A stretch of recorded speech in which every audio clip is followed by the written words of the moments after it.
اور دوسرا سوال اسی کے ذیل میں یہ تھا کہ یہ جو والدین کے لیے قرآن مجید میں دعا آئی ہے رب ارحمہما کما ربیانی صغیرا،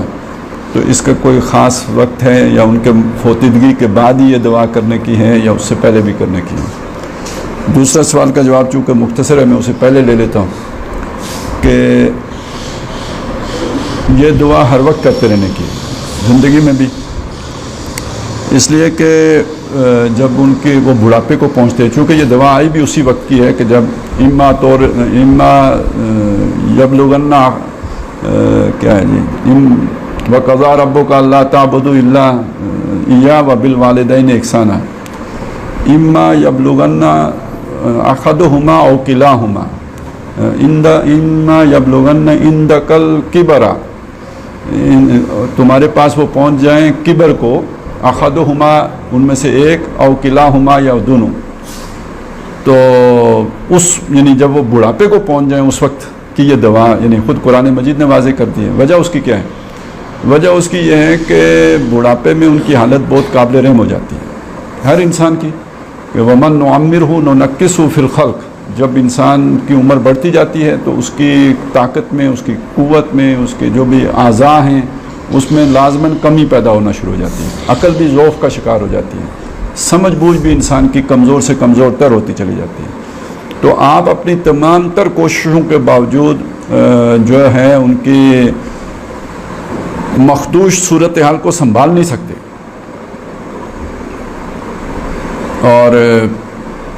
جتنا بھی سنبھال لیں تو ان کے ذہنی سکون کا باعث اس لیے نہیں بن سکتے کہ وہ ان کو ایک بہت بڑا یہ ہے کہ وہ کسی پر ڈیپینڈنٹ ہو گئے ہیں۔ اب اس کا کیا آپ علاج کریں گے؟ جو بندہ اپنے کام خود کر سکتا ہے، خوددار آدمی، وہ کسی دوسرے سے اپنے کام کروانا پسند نہیں کرتا، تو بے شک اولاد ہی اگر کام کر رہی ہو اور یہاں تک کہ انہیں واش روم میں لے جانا بھی یعنی وہ اس پہ بھی ڈیپینڈنٹ ہو گئے ہوں، تو بہرحال وہ خوش تو زندگی پر نہیں ہوتے، وہ ایک تکلیف دہ زندگی بسر کر رہے ہوتے ہیں۔ تو لہٰذا تمام تر خدمت کے ساتھ ساتھ اللہ سے یہ دعا کرنا کہ اللہ ان پر رحم فرما، اور اس طرح جیسے کہ انہوں نے مجھ پر بچپن میں رحم کیا تھا، تو یہ دعا کرنے کے اندر دو چیزیں، ایک تو یہ کہ اللہ تعالیٰ ان پر رحم فرمائے، دوسرا اس کے اندر ایک اپیل ہے جو ہم کر تو اللہ سے رہیں لیکن سمجھا اپنے آپ کو رہیں۔ وہ یہ ہے کہ انہوں نے ہمیں بچپن میں کتنی تردد سے، محنت سے، مشقت سے پالا، تو اب اگر ان کی کسی وجہ سے کبھی طبیعت میں کوئی بیزاری پیدا ہو رہی ہے یا الجھن پیدا ہو رہی ہے یا کوئی وہ ہوتا ہے انسان ایک ریئیکشن کا شکار ہو رہا ہے،